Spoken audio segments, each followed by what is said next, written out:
Hello, chào mừng mọi người đã quay trở lại với chuỗi OSA Podcast những vòng tròn đồng tâm lần này.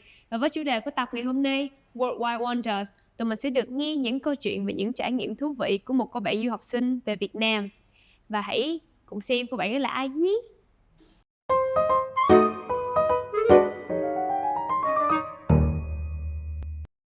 Hi Carmella, can you introduce yourself? Hi everyone, my name is Carmella and I'm a second year student in the School of Industrial Management. Okay, so for what reason did you decide to study in Vietnam? So studying in Vietnam was never really an option for me. Like, I didn't want to study here because I've been living here for long. So I wanted to explore outside, like studying abroad. But then COVID happened, so I was limited to my choices. So my parents suggested like I should give it a shot here, and if it's to my liking, then I'll just stay here. And fortunately, I did love it here, so I just decided to stay. Okay, so how does the academic system here in Vietnam compare to your home country? So from my observation, I think Vietnam focuses more on the intellectual abilities of the students for their future work. However, in my country, we focus on the skill of the students that they will need for their work in the future. Okay, so do you have any like cultural experiences you want to share? Yeah, so Vietnam has like a very lots of love towards football matches. So me and my family loves watching football when there's also a tournament because we see people outside having fun. So we join in with the fun.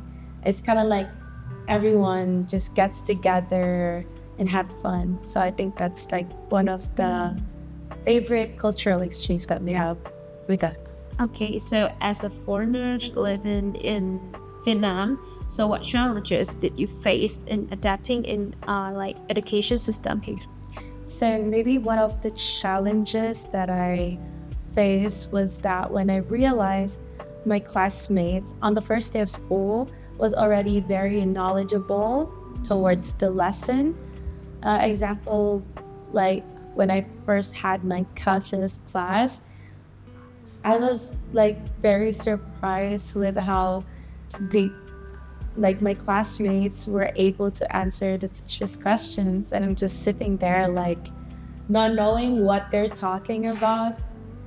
So yeah, that was like biggest challenge for me. Mm-hmm. So what about like language barriers? Language barrier?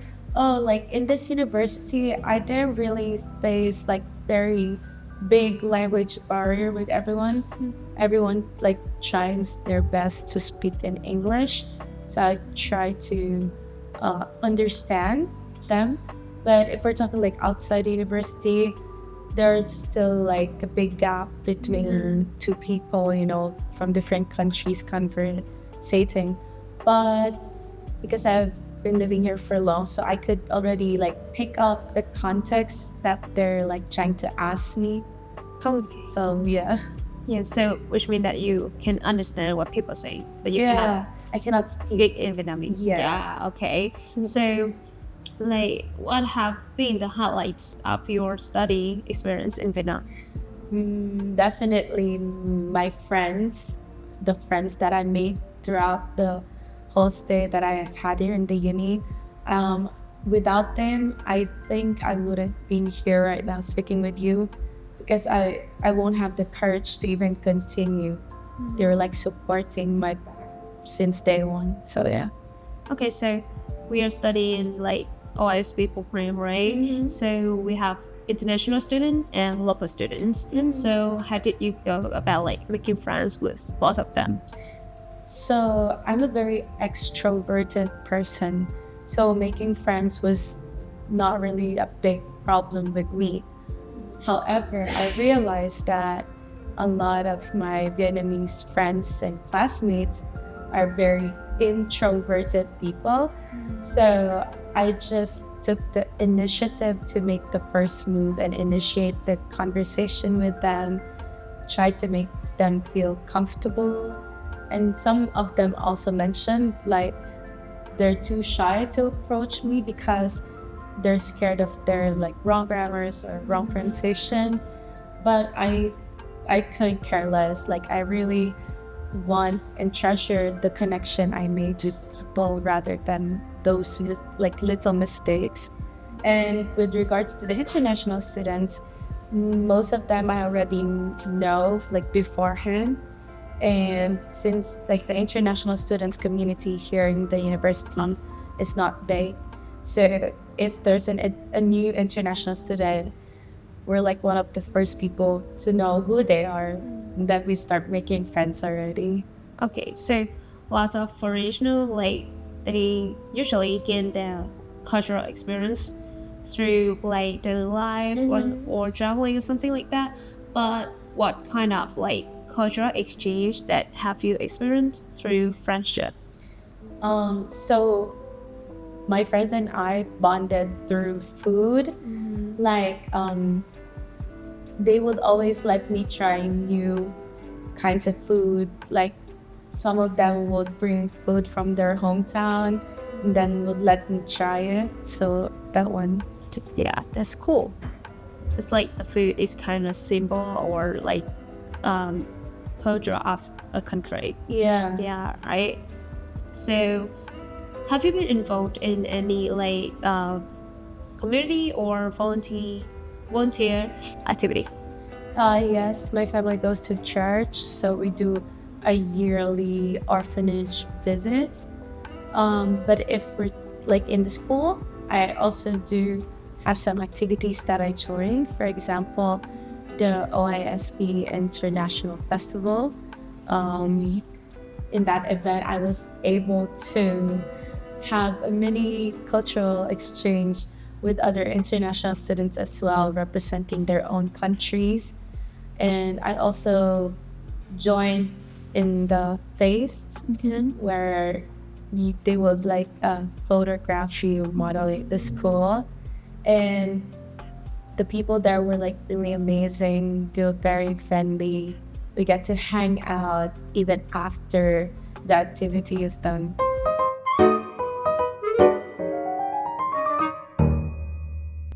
Like how has engaging in the local communities or local like, activities enrich your like experience?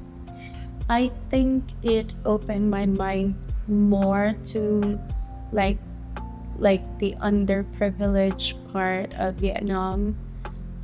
It also made me grateful for things that I have right now. And for the volunteering that I did in school, I was able to expand my friendships more with people also outside from the university.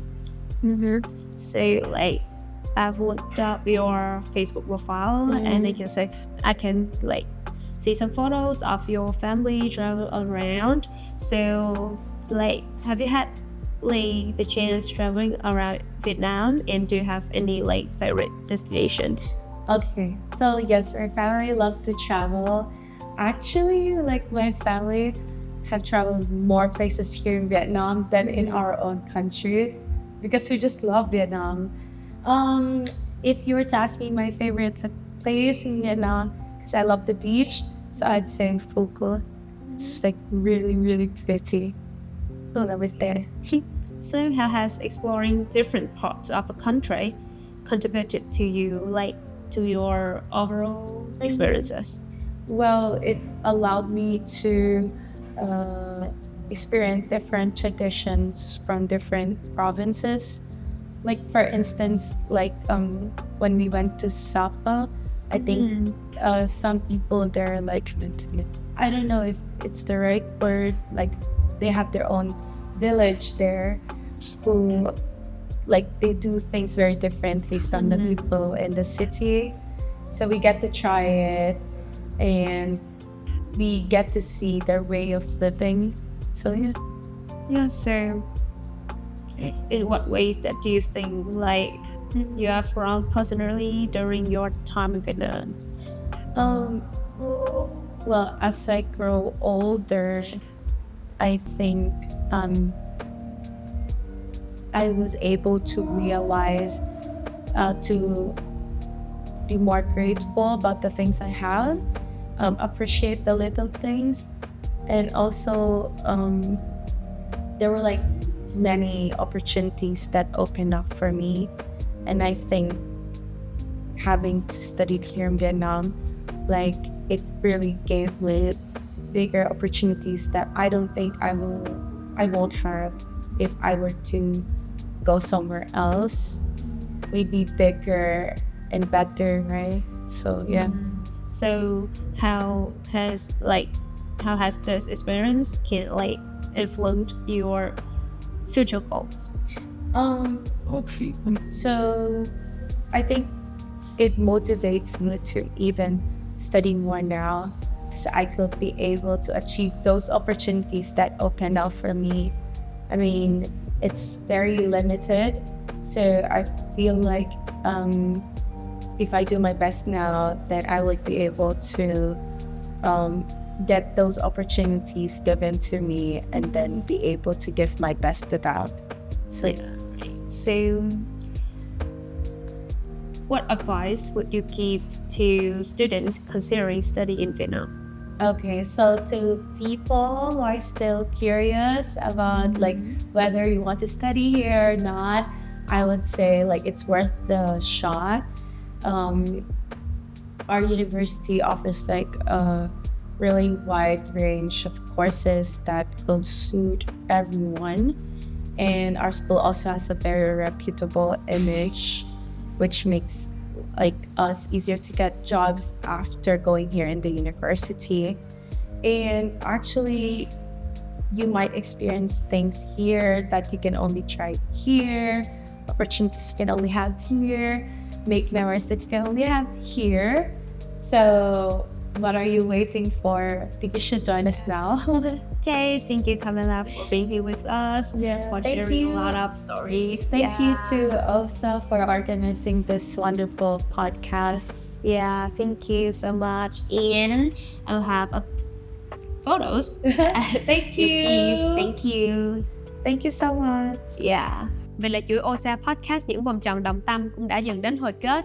Cảm ơn các bạn đã luôn quan tâm theo dõi tụi mình. Và nếu tụi mình có một số sai sót nho nhỏ, mong các bạn có thể thông cảm bỏ qua và tụi mình sẽ rút kinh nghiệm vào những lần sau.